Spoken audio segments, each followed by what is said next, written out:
Talvez a tua vida esteja travada, talvez você veja as pessoas sendo abençoadas ao teu lado, tendo oportunidades, sendo bem-sucedidas no trabalho ou no casamento, mas quando chega a tua hora, nada acontece. Pelo contrário, você sente um peso sobre você e nada que você faça vai adiante, ainda que pareça ir de início, sabe? Aquela sensação, agora vai. Eu senti que a pessoa vai fechar esse negócio ou aquele trabalho vai sair e do nada, nada acontece. Pois bem, nós vamos ver aqui uma possibilidade para isso estar acontecendo e vamos falar sobre como quebrar essa realidade, como destravar a sua vida, caso isso esteja acontecendo contigo, ok? Mas antes, deixa eu me apresentar. Eu sou o pastor Alexander Teran. Eu aqui não falo sobre religião, pois religião não salva e nem abençoa ninguém. Eu aqui falo sobre Deus e como nós podemos ter a nossa vida transformada pela fé e pela obediência aos mandamentos de Deus. Amém? Hoje eu quero orar sobre a tua vida e quero continuar orando se assim você me permitir. Para isso, basta você se inscrever aqui no canal, ativar as notificações para saber quando eu estarei aqui novamente e clicar no joinha para dizer ao YouTube que aquilo que eu digo aqui é do bem para fazer o bem. E por fim, eu te peço com muito carinho que você compartilhe com todos que puder essa oração, para juntos nós chegarmos a mais filhos de Deus que precisam de uma libertação, através de uma direção como essa. Pessoas que estão caídas, deprimidas, sem saber o que fazer pela falta de força ou de fé, isso pelas dores já vividas. E uma palavra como essa pode ser a ponta da corda para a sua recuperação. Você crê? Se crê, compartilha para salvar essa pessoa e Deus vai te abençoar por isso. Amém? Agora vamos à palavra de Deus. Mas antes eu quero levantar uma visão sobre esse sistema, o qual nós estamos inseridos. Eu quero fazer isso para que você possa compreender melhor a passagem que eu trago aqui hoje. Mas entenda uma coisa, você precisa se permitir compreender que nós não lutamos pela vida material, ou melhor, nós não deveríamos lutar pela vida material, e sim pela vida espiritual. Sabe por quê? A nossa luta não é contra a carne nem contra o sangue, e sim contra os principados e as potestades, contra os dominadores deste mundo tenebroso, contra as forças espirituais do mal nas regiões celestiais. Isso está em Efésios 6, versículo 12. E isso explica a dificuldade de tantas pessoas que lutam e nada conseguem em suas vidas. Você me entende? Mal conseguem o mínimo para sobreviver, contrariando totalmente a ordem de Deus, que está em Gênesis, capítulo 1, versículo 28, quando Deus nos deu autoridade sobre toda a terra. E se deu, porque 99% da população mundial está sendo subjugada. Por que isso? Pela falta de conhecimento da verdade.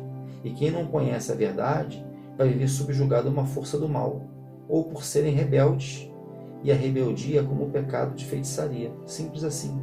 Eu vou te dar 2 exemplos de famílias que terminaram morrendo por não se atentarem aos mandamentos de Deus. A primeira é a família de Acã. Acã era da tribo de Judá, e quando foram tomar Jericó, Acã tomou do anatema daquela cidade.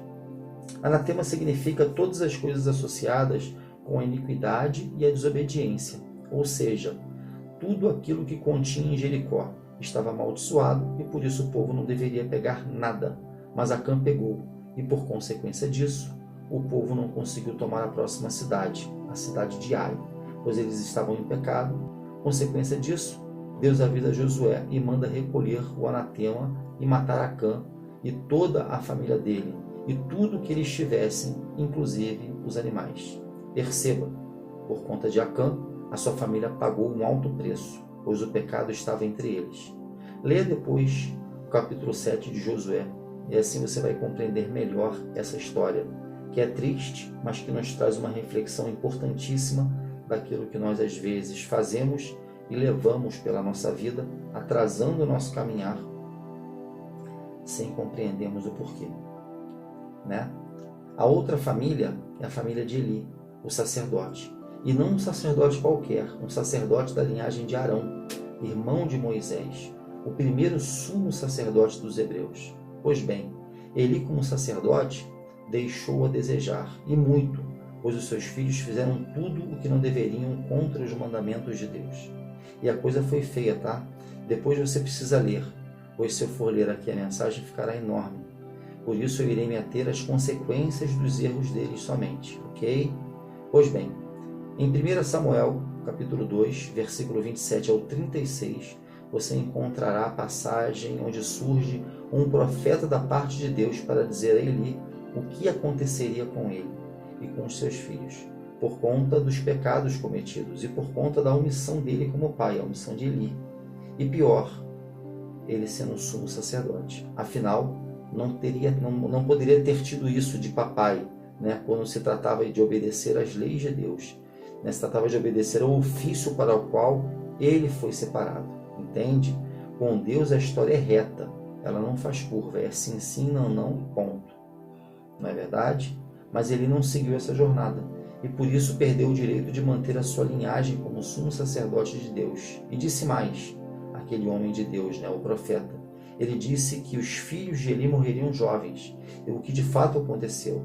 Inclusive morreram juntos, ou seja, eles perderam a bênção da longevidade. Disse também o profeta que mesmo em tempos de abundância daquelas terras, a casa de Eli teria escassez, ou seja, eles veriam os outros sendo abençoados ao redor deles, mas eles não. Eles teriam uma vida travada, uma vida dura, você entende? E disse mais ainda aquele homem, disse ainda que aqueles que ficassem vivos de sua família seriam serviçais, ou seja, uma família amaldiçoada, sem a menor chance de prosperar, sem a menor chance de ter uma alegria de viver, a não ser lutar pela sobrevivência. É ou não é? É o que acontece com a imensa maioria do povo. Lutam todos os dias para pagar apenas as contas. E quando tentam fazer algo que os dê prazer, fazem mais contas com prestações intermináveis. Mas talvez você esteja dizendo, pastor, eu não tenho nenhum anatema em casa. Sim, mas talvez você seja da linhagem de alguém que tem ou teve, como eu era, entende? Eu era da linhagem de alguém que se envolveu com macumba, que viveu em pecado, sendo soberbo, sendo egoísta, falando mal das pessoas, criando contendas intermináveis, que inclusive muitas poderiam ter terminado em morte. E isso é uma das coisas que Deus abomina. Leia Provérbios, capítulo 6, dos versículos 16 a 19. É forte, tá? Depois de você lá, você vai ver lá que a coisa é bem séria para pessoas que fazem esse tipo de coisa, tá? Mas voltando, eu estava lá no meio disso tudo, tão no meio que até ofertado como primogênito eu fui na macumba. Percebe? Percebe a loucura que pode ser a vida de uma pessoa sem ela saber? Pois é, assim foi a minha história, até o dia em que eu caí de joelhos e comecei a clamar a Deus, dizendo que essa vida nada tinha a ver com as minhas escolhas, que essa vida de sofrimento, que essa vida de travamento não tinha a ver com as minhas escolhas. Então eu comecei a clamar a Deus, sabe? Eu comecei a pedir a libertação dele, eu comecei a falar para ele que eu não aguentava mais, isso sem rancor, sem amargura, apenas querendo escrever a minha própria história com Deus. Sabe por quê? Porque Deus não se mistura com o pecado. Deus é santo. Enquanto existir pecado nas nossas vidas, Deus não estará ali. Por isso a nossa meta deve ser lutar no mundo espiritual. Entende agora porque eu comecei dizendo isso? Nós não devemos focar no mundo natural, pois esse acontecerá de forma natural. Sim, naturalmente as bênçãos de Deus nos alcançarão. O que nós devemos fazer então é fazer o que o salmista fala no Salmo 119. Escondi a tua palavra em meu coração para não pecar contra ti. E em Mateus, no capítulo 6, versículo 25, ele fala sobre as preocupações da vida. E no versículo 33 ele diz, mas buscai primeiro o reino, né, de Deus e a sua justiça, e todas essas coisas, as nossas necessidades e desejos, né, vos serão acrescentadas. Amém? Eu quero agora orar para você, com você e sobre você o Salmo 23, pois eu declaro que na sua vida nada irá faltar, se você se atentar aos mandamentos de Deus. Amém?